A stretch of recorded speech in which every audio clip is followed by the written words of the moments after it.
affordable quality automotive. Thank you for watching this video.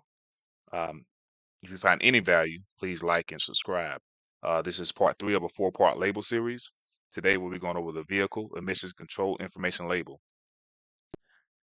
We're breaking down to 8 simple sections. Please follow along if you can. Number 1 is going to be the manufacturer information, which is Honda Motor Company. Number 2 is the model year compliance, which this vehicle falls under 2017. Number 3 is the federal and California emissions certification. You'll see nomenclatures such as T3 Bravo 30. This stands for Tier 3 being 30, and this is the federal emission standard category for this vehicle. LDVs, light duty vehicle. OBD CA II stands for onboard diagnostics that is compliant with California Phase 2 standards. Fuel type is gasoline.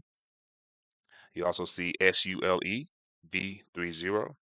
This stands for super ultra low emissions vehicle, and this is the very clean emissions category. PC stands for passenger car.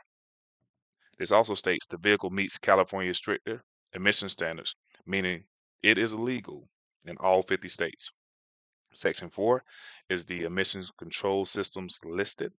This tells technicians what emissions equipment is installed on this vehicle. TWC, 3-way catalytic converter. HO2S, heated oxygen sensor. DFI, direct fuel injection. WR-HO2S/W-TWC equals wide range oxygen sensor / warm-up catalyst systems. Section 5 is the engine family and test group. This is the EPA engine family code.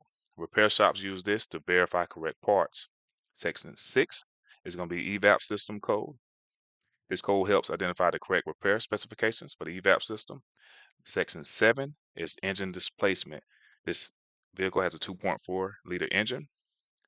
This is important for parts ordering, oil capacity, and emission testing classification.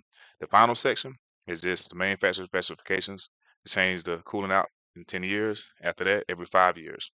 And it tells you what type to use as well. If you have any further questions, please feel free to reach out. Hope you have an amazing day. I hope everyone learned something.